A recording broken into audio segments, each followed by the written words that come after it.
여호와께서 모세에게 이르시되 너는 네가 애굽 땅에서 인도하여 낸 백성과 함께 여기를 떠나서 내가 아브라함과 이삭과 야곱에게 맹세하여 내 자손에게 주기로 한 그 땅으로 올라가라.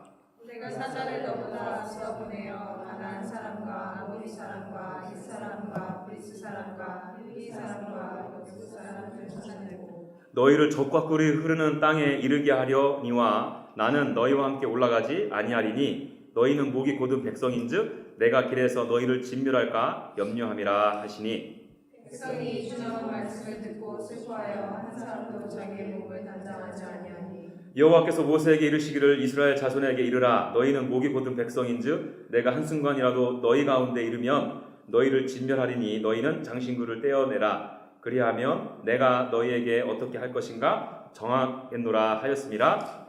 이스라엘 자손이 호렙산으로부터 그들의 장신구를 떼어내니라. 아멘. 여러분 오늘 본문 말씀 1절에서 3절 초반절의 말씀을 보니까 하나님의 놀라운 약속이 모세에게 보여주고 있습니다. 제가 한번 다시 읽어볼게요. 여호와께서 모세에게 이르시되 너는 네가 애굽 땅에서 인도해낸 백성과 함께 여기를 떠나서 내가 아브라함과 이삭과 야곱에게 맹세하여 내 자손에게 주기로 한 땅 그 땅으로 올라가라. 내가 사자를 너보다 앞서 보내어 가나안 사람과 아모리 사람과 헷 사람과 브리스 사람과 히위 사람과 여부스 사람을 쫓아내고 너희를 적과 꿀이 흐르는 땅에 이르게 하려니. 야, 여러분 이제야 이스라엘 백성이 시내산 호렙산에서 가나안 땅을 향해 진격하게 되었습니다. 이제 하나님의 나라가 온전하게 세워지게 되는 것이죠.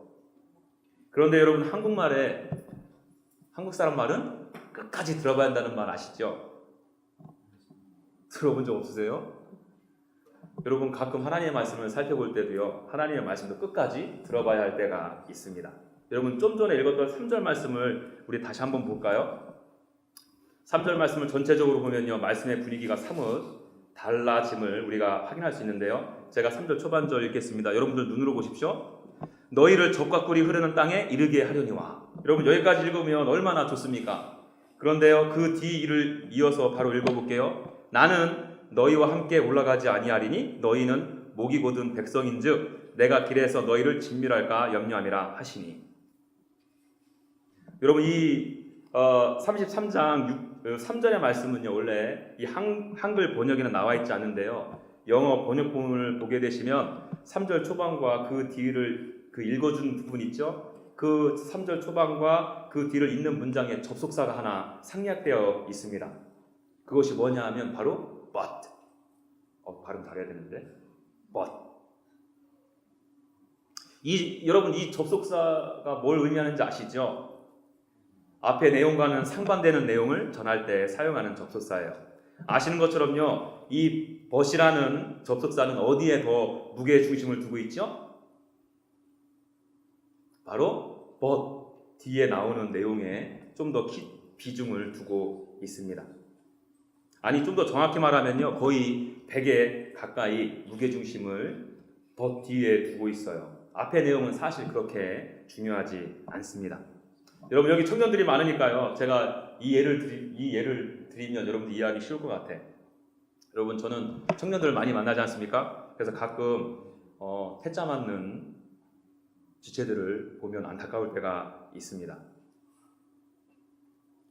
그게 언제냐면요. 형제가 자신을 왜 태자 넣은지 제대로 모를 때 안타까움이 있어요. 여러분 무슨 말이냐면요. 자매님은 신앙도 좋고요. 성격도 좋고 얼굴도 예쁘고 몸매도 미꾸꾸덩해요. 그러나 저는 자매님과 함께 할 수 없어요. 이렇게 남자들이 보통 태자를 놓을 때 여자한테 자매한테 이렇게 하지 않습니까? 여러분 이 고백을 할 때 어디에 무게중심을 둬야 된다고요? 그러나 다음에 저는 자매와 함께 할 수 없어요. 지금요 그 형제는요 이 이야기를 하고 싶어서 있지도 않은 말 앞에다 갖다 붙인 거예요. 그렇지 않아요? 여기 형제님들 계시니까 제가 형제들한테 여쭤볼게요. 신앙 좋고 미꾸꾸덩하고 얼굴 예쁘고 착한데 마다할 이유가 어디 있습니까? 생명 걸고 목숨 걸고 쫓아다니죠. 맞잖아. 아닌가요? 여러분 그 형제는요, 야, 너 싫어. 이거 한마디 하고 싶어서 앞에다가 이것저것 다 미사하고 집어넣은 거예요. 그런데 이 순진한 자매들은 이걸 못 알아들어. 응? 그러면서 또 다른 소망을 갖게 됩니다. 그 형제가 나한테 성격도 좋다고 그랬어. 얼굴도 예쁘다고 했었어. 이제 나 조금만 더 노력하면 그 형제의 환심을 살 수 있을 거야. 아니요. 그렇지 않아요. 제가 삶의 지혜를 가르쳐 드릴게요. 미련 갖지 마세요. 응? 뭐라고요? but 뒤에. 그 앞에 거는 쓸데기 없는 내용이에요. 그게 지혜예요, 여러분. 그런 의미에서 볼 때요, 여러분, 하나님께서 좀 전에 말씀하신 1절에서 3절 초반까지 하신 말씀보다 지금 우리가 더 포커스해서 봐야 될 말씀이 어디에 있습니까? 저 여태까지 지금 이거 설명하려고 여기까지 왔잖아요. but 뒤에, 응? I will not go with you. 응? 나는 너와 함께 하지 않을 거야. 하나님께서 모세를 통해 이스라엘 백성들에게 정말 하고 싶었던 말씀은요, 바로 나는 너와 함께 하지 않을 거야.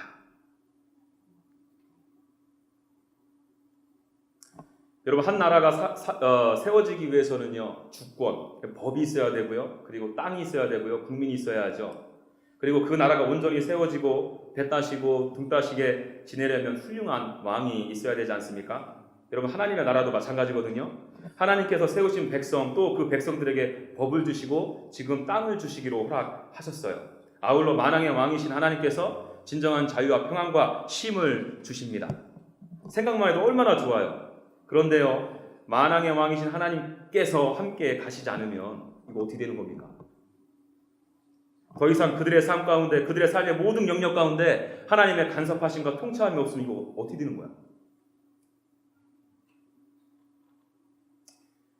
이는 하나님의 나라가 아니라 지금 현재 그 가나안에 있는 이방 족속들과 다를 바가 하나도 없죠. 다른 나라와 차이가 날 것이 없습니다. 겉으로 볼 때는요, 하나님의 나라 같지만 하나님의 통치하심과 간섭하심 없는 껍데기만 있는 하나님의 나라인 것입니다. 여기서 우리는 한 가지 궁금증을 가게 되지 않습니까? 아니, 어째서 왜 하나님께서는 이 이스라엘 백성들과 함께 가지 않으시겠다는 폭탄 선언을 하시게 되었을까? 여러분, 그 이유는 우리가 잘 아는 출애굽기 32장에 나오는 금송아지 우상 숭배 사건에 기록되어져 있습니다. 이스라엘 백성들이 우상을 섬긴 뿌리는 무엇이었습니까? 그 안에는요, 바로 치명적인 자기 사랑, 자기 애가 있었어요. 만왕의 왕이신 하나님의 통치를 받는 것이 아니라 그들은 오로지 하나님을 위한 것이 아니라 자기 자신을 위해서, 자기 자신을 너무나도 사랑해서 신을 만들고 경배하고 예배했습니다. 제 말씀이 아니에요. 한번 같이 보실래요? 출애굽기 32장 1절. 백성이 모세가 산에서 내려옴이 더딤을 보고 모여 백성이 아론에게 이르러 말하되 일어나라, 우리를 위하여 우리를 인도할 신을 만들라. 이 모세 곧 우리를 애굽 땅에서 인도해낸 사람은 어찌 되었는지 알지 못함이니라. 여러분, 여기 이 말씀 잘 보세요. 이 짧은 구절에 우리라는 단어가 몇 번이나 나옵니까? 무려 3번. 이 구절에서는요, 지금 이스라엘 백성들이 복수로, 다수로, 아니 모든 이스라엘 백성들이 이렇게 했기 때문에 우리라는 표현을 썼죠. 개인적으로 보면 나를 위하여 라는 표현과 똑같은 거야. 그러므로 이스라엘 백성들이 신을 만들어 섬긴 것은요, 오로지 나를 위한 것이었어요. 하나님의 다스림과 통치하심을 받은 것이 아니라 내 안에 나의 실제 주인은 바로 나였어요. 그들의 겉모양은요, 율법도 받았죠. 이제 살아갈 땅도 허락받았습니다. 그럼에도 그들의 마음에는 실제로 만왕의 왕이신 하나님을 인정하지 않은 것이죠. 만군을 다스리고 통치하시는 그 하나님을 마음에 두지 않은 것입니다. 여러분, 우리는 여기서 정말 중요한 한 가지 사실을 발견하게 되는데요. 하나님께서 저와 여러분들을 택하시고 부르셨다고 믿으시죠? 그렇게 믿는 자에게는 하나님의 나라가 이미 임했습니다. 이 땅 가운데 하나님의 말씀도 주셨죠. 게다가 예수 그리스도께서 이 땅 가운데 다시 오시면 우리에게 새 하늘과 새 땅이 허락되어집니다. 그 하나님 나라에서 만왕의 왕이신 하나님을 높이고 찬양하고 경배하고 하나님의 통치와 다스림을 영원토록 받으며 행복하게 기쁘게 그 안에서 살아가게 된다는 것이죠. 그런데 여러분, 내가 하나님을 믿는다고 하는데 여전히 나의 주인이 나라면, 말로만 나는 주님의 것이라고 고백하면서 내 마음이 여전히 주님께로 드려지지 못했다면 정말 내 안에 하나님의 나라가 임한 것일까요? 정말 그 하나님은 나의 삶 가운데 내 안에 역사하시고 다스리시고 통치한다고 고백할 수 있을까요? 여러분, 이게 비극이에요. 이스라엘 백성들처럼 하나님을 열심히 섬겨 춤까지 춥니다. 경배하고 예배해요. 겉으로는 하나님의 백성으로 하나님의 율법을 묵상하며 하나님께서 허락하신 그 땅으로, 이 땅 안에서 살아가는 것 같지만 사실은 만왕의 왕이신 하나님의 통치 영역 밖에 있는 것입니다. 그러니까 내 마음이 늘 염려와 걱정과 두려움과 근심으로 둘러싸여 있는 거예요. 그분이 주시는 참다운 평안과 자유와 사랑을 누리지 못하는 것입니다. 겉으로 볼 때는 하나님을 신령과 진정으로 예배하는 예배자인 것 같지만 속으로는 지독하게 자기 자신을 예배하는 자기 숭배자입니다. 여러분들은 지금 여러분들의 마음은 누구의 통치와 다스림을 받고 계십니까?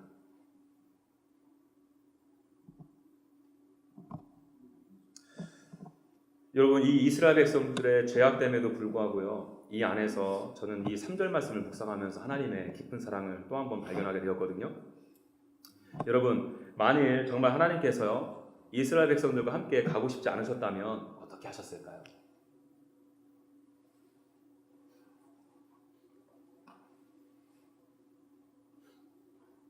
오늘도 여전히 대답 없는 벽들과 함께, 제가 만일 하나님이라면요 말 안 해요. 왜 합니까?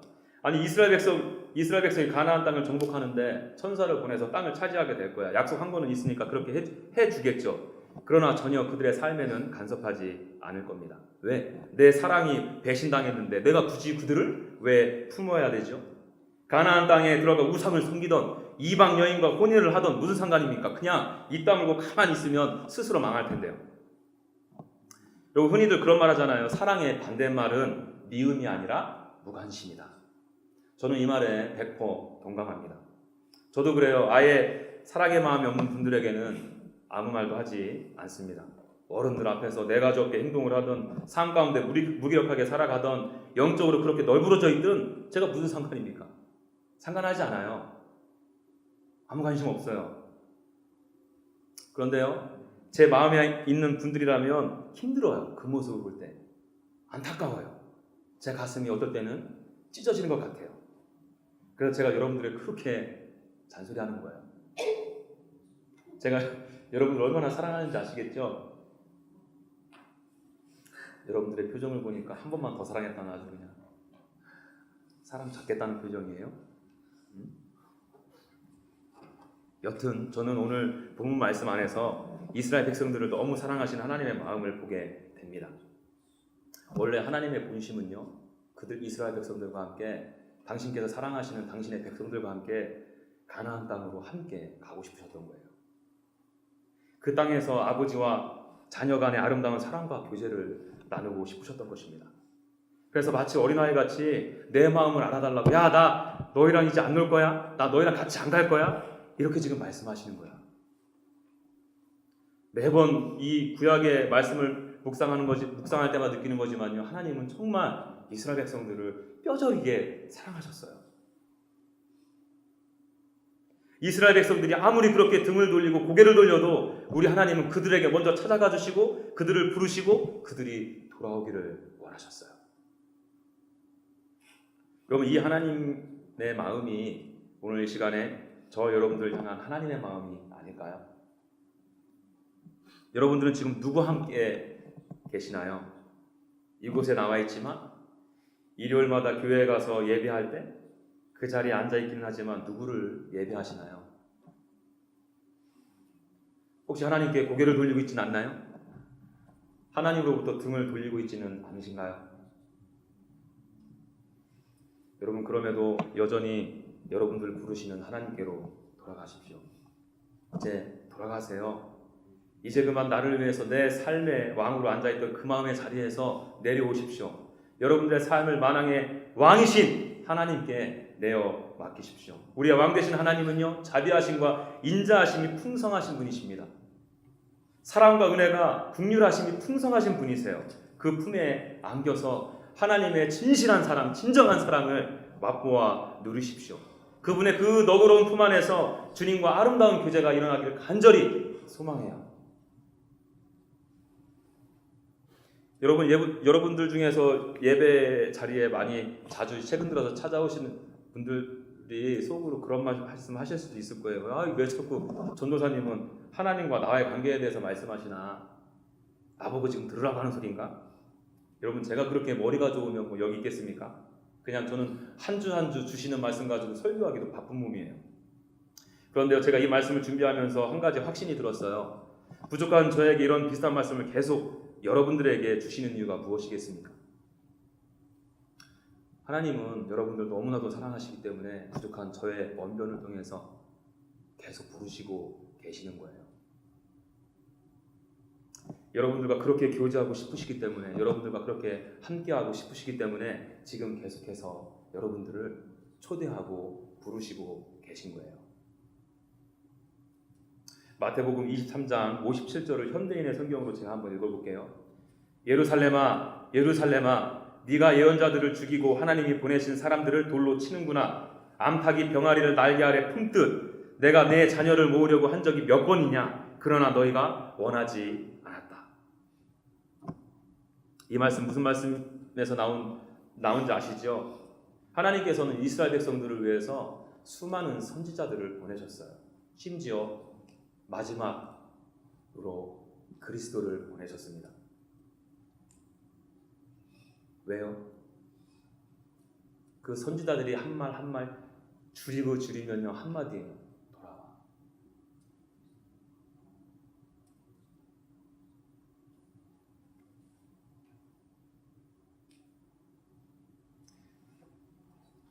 여러분들의 현 위치가 저는 어디인지 모릅니다. 근데 하나님이 부족한 저를 통해서 돌아오시래요. 하나님의 품에 안기시래요. 여러분, 예수님께서 마태복음에서 이 경고하신 말씀이 있죠. 듣지 않는 자들, 예루살렘 성이 무너졌어요. AD 70년에. 이것은 무엇을 의미하냐면 영적으로 망하는 것을 의미합니다. 하나님께서 사랑해 주셔서 여러분들을 찾고 부르실 때 믿음으로 응답하셔야 돼요.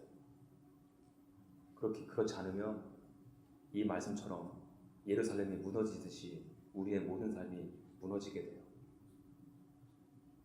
여러분, 이 말씀을 통해서 저와 여러분들의 지금 삶을 되돌아보고 용기 내어서 하나님 앞으로, 그리스도 앞으로 나아갔으면 좋겠습니다.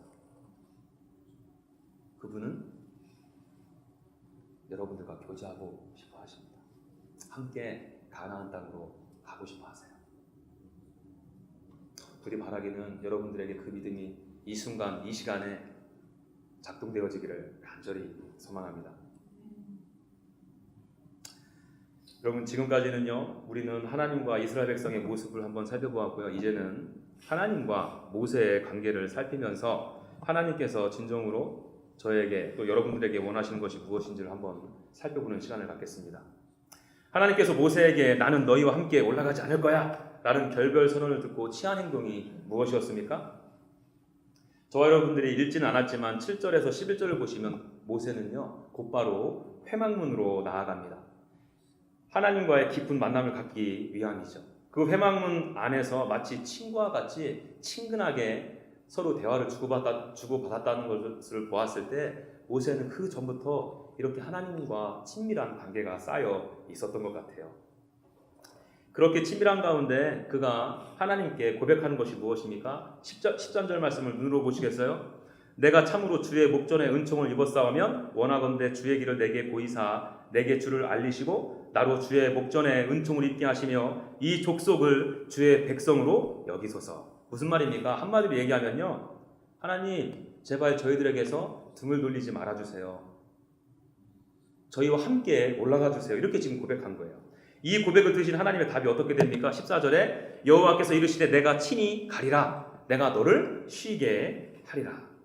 보세요. 여기 지금 하나님의 본심이 드러나잖아요. 하나님께서는 그 이스라엘 백성들과 함께 가시겠다고 지금 말씀해 주시지 않습니까? 응답해 주셨어요. 그런데 모세는 또 한 번 하나님께 고백해요. 15절. 모세가 여호와께 아뢰되 주께서 친히 가시 아니하시려거든 우리를 이곳에 올려보내지 마소서. 여러분, 모세가 왜 이렇게 몇 번이고 간청할까요?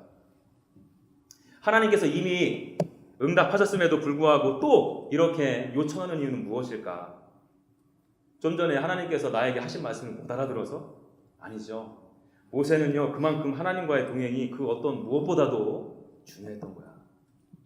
하나님, 아버지 없으면 안 돼요. 아버지 없으면 내가 가는 그곳이 아무리 적과 꿀이 흐르는 땅, 나에게 성공이 보장되는 직업, 나에게 평화와 안녕이 보장되는 가정이라 할지라도 안 돼요. 하나님 없으면 안 됩니다. 하나님 없이는 그 어떤 것도 아무런 의미가 없습니다라고 지금 모세가 하나님 앞에 부르짖고 있는 것입니다. 여러분, 저는 지난 주일에 어떤 집사님과 함께 교제를 나누게 됐는데요, 이런저런 이야기를 나누다가 그분이 의미심장한 한 말씀을 하셨어요. 저에게 이런 말씀 하시더라고요. 전도사님, 저는 30년 동안 신앙생활하면서 정말 열심히 섬겼습니다. 교회에서 하라는 거 열심히 봉사하고요. 그런데도 마음 한구석에 허전함이 있더라고요. 무엇인가 채워지지 않은 것이 있었습니다. 그것을 최근에서야 찾았는데 그것이 무엇인 줄 아세요? 제가 어떻게 합니까? 그래서 네? 이렇게 하고 있었는데요, 바로 이야기해 주시더라고요. 하나님께서 저에게 최근에 말씀해 주신 게 뭐냐면, 얘야, 나 너랑 사랑하고 싶다. 너 나랑 깊게 사랑하자. 이 말씀 하시더래요.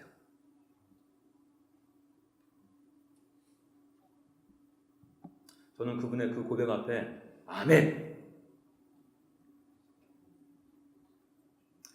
우리가 세상의 가치관의 영향으로 인해서 하나님 앞에 설 때 속을 때가 있습니다. 내가 하나님 앞에 설 때 무엇인가를 잘해야 하고 실패하지 말아야 하며, 또 성공적인 삶, 이 세상에서 말하는 그런 번영, 성공적인 삶을 살아갈 때 하나님께서 기뻐하신다라고 생각해요. 하나님의 일을 많이 하면 많이 할수록, 아주 잘해내면 잘해낼수록 하나님께서 기뻐하신다고 생각합니다. 그러다 보니까 일을 얼마나 열심히 합니까? 교회 봉사를 얼마나 열심히 합니까? 다른 사람 죽여가면서. 하나님은 여러분들이 열심히 일한 성과물을 원하지 않으십니다. 여러분들이 이루어놓은 성공을 원하지 않으세요. 이런 표현 써서 되게 죄송스러운데요, 우리의 성공은요, 하나님의 입장에서 보면 하찮은 그지없는 미약한 것에 불과해요. 한없이 초라한 것에 불과합니다. 여러분, 사실 하나님 존재에 대해서 내가 안다면 낯뜨거워서 나의 성공, 결과물을 가지고 하나님 앞에 나아갈 수 없어요. 여러분, 그분이 얼마나 크신 분이신데요. 이 온 우주 만물을 지으시고 창조하시고 다스리는 분이십니다. 이 온 우주 만물의 주인이 하나님 거예요. 근데 그 중에서 내가 무언가를 좀 잘했다고 그걸 가지고 자랑 삼아 나 잘했죠? 아니에요. 여러분, 우리가 그것에, 이 세상의 가치관에 속으면 안 돼요. 주님께서 저와 여러분들에게 원하시는 것은요, 모세가 하나님 앞에 했던 그 모습, 내가 하나님과 함께 동행하기를 원합니다. 오로지 내가 하나님만을 찾고 구하며 하나님과의 동행을 구하는 그 모습 하나였어요.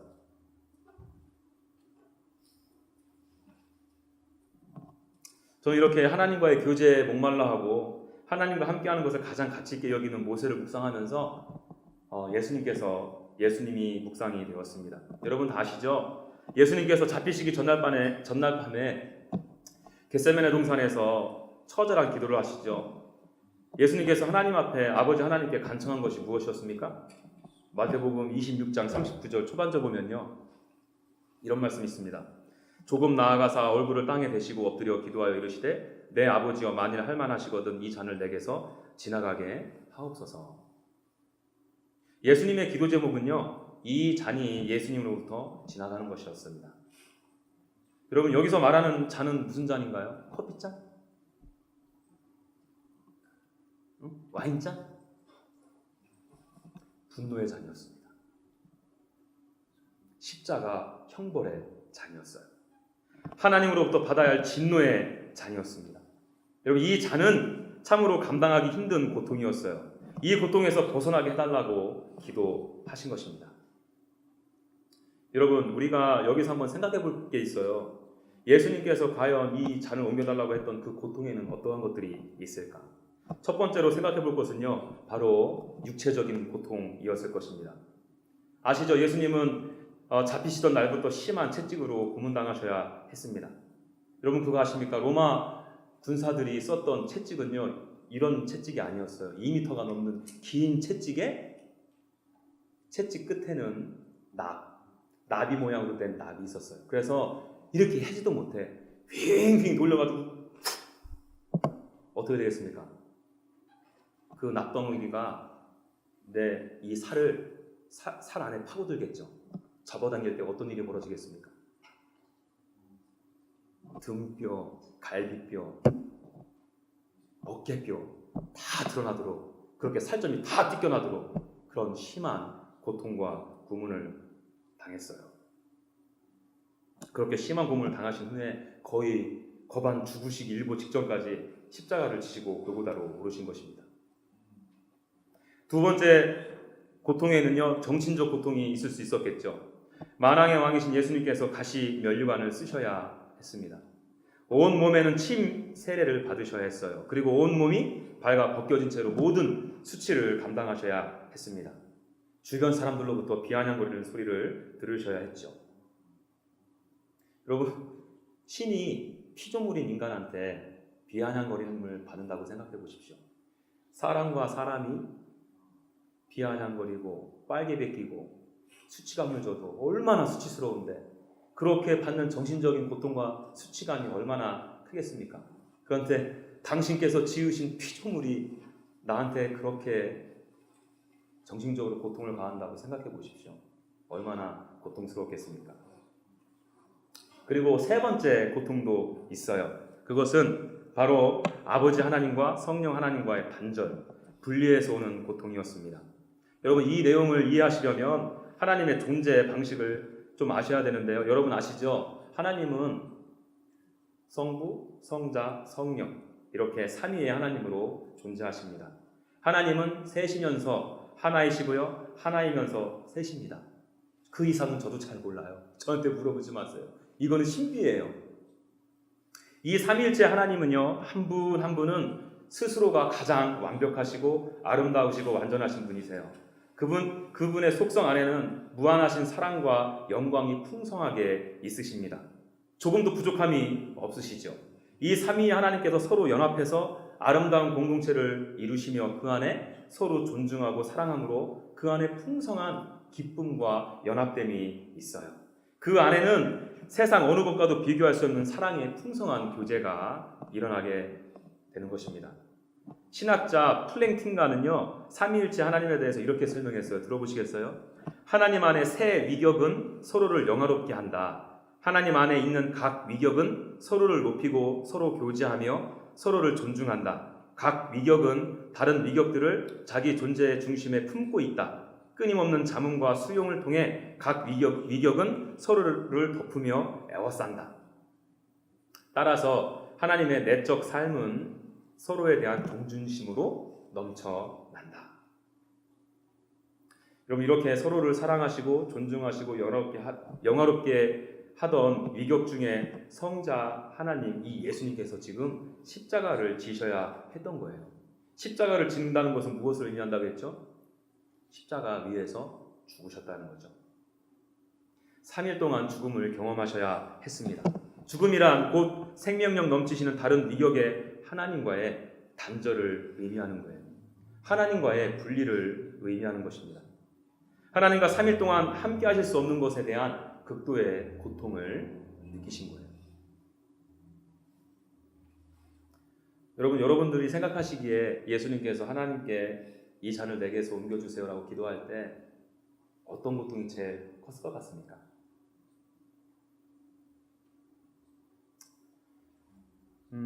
저는 개인적으로요, 일말의 고민도 없이 세 번째 이유를 꼽거든요. 그 이유는요, 예수님께서는 이미 그 전부터 십자가에 달리실 것을, 또 채찍에 맞을 것을 제자들에게 수차례 알리셨어요. 예수님은 이미 그 어느 누구도 감당할 수 없는 육체적 고통과 정신적 고통을 당하실 것을 알고 계셨습니다. 이 두 가지 이유에만 제한이 된다면 예수님의 성정상 예수님께서는 아무런 말씀 없이 묵묵히 도살장으로 끌려가는 어린 양처럼 십자가를 지셨을 거예요. 그런데 예수님은요, 그 힘든 육체적 고통, 정신적 고통은 다 감당할 수 있는데 아버지 하나님과의 단절은 견딜 수 없었던 것입니다. 성령 하나님과의 분리는 견디기 힘든 고통이었던 거예요. 여러분, 예수님께서 그래서 마지막에 돌아가시기 전에 하신 말씀이 무슨 말씀입니까? 나의 하나님, 어찌하여 나를 버리셨나이까? 여러분, 만일 제 말씀에 동의하신다면 예수님께서 아버지 하나님의 아들로서 가장 중요하게 생각했던 것이 무엇이었겠습니까? 나와 아버지와의 관계, 성령 하나님과 나와의 관계, 그 안에서 이루어지는 완전하고도 풍성한 사랑의 관계, 서로를 깊게 사랑하고 존중하고 귀히 여기는 관계.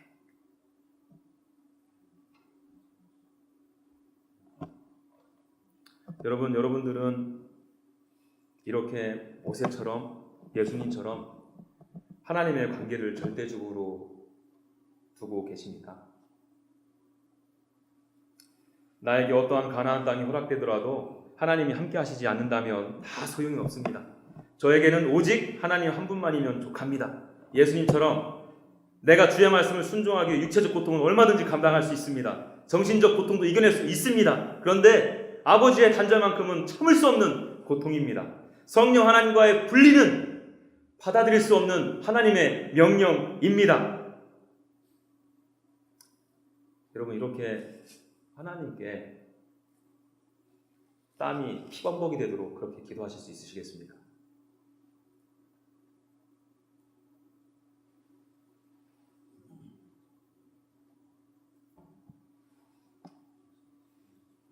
여러분, 이 예수님의 겟세마네 동산에서 하신 이 기도의 아이러니가 무엇인 줄 아세요?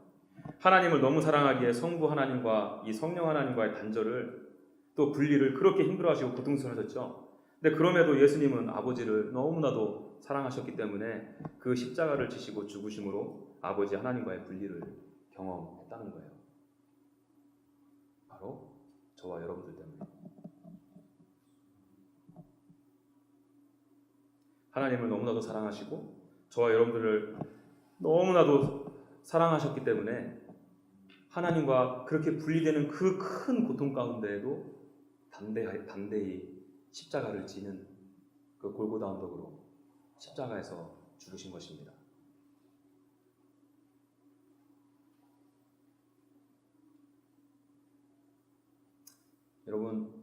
여러분들의 삶 가운데, 저의 삶 가운데 하나님과의 관계, 그리스도와의 관계, 성령 하나님과의 관계를 이렇게 중요시하다 보니까 때로는 내가 하기 싫지만 하나님을 사랑하기에, 그리스도의 십자가 은혜에 감격하기에 그렇게 순종하는 모습으로 옮겨지고 있으세요?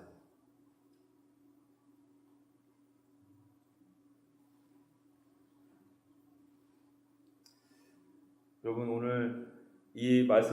오늘 모세와 하나님과의 대화의 말씀을 통해서 저와 여러분들이 하나님의 마음을 좀 헤아렸으면 좋겠습니다. 하나님은 여러분들이 또 제가 돌아오기를 원하세요. 그리고 그분과 깊게 교제하기를 원합니다. 여러분 스스로에게 오늘 자문을 던져보십시오. 나는 하나님께 지금 등을 돌린 자인가? 나는 하나님과의 교제 때문에 가나안 적과 꿀이 흐르는 땅이 아니어도 실패의 자리여도 낭망의 자리여도 그 하나님의 관계 때문에 기뻐하고 감사하고 있는가? 그 하나님을 사랑하기 때문에 순종의 발걸음을 떼고 있는가?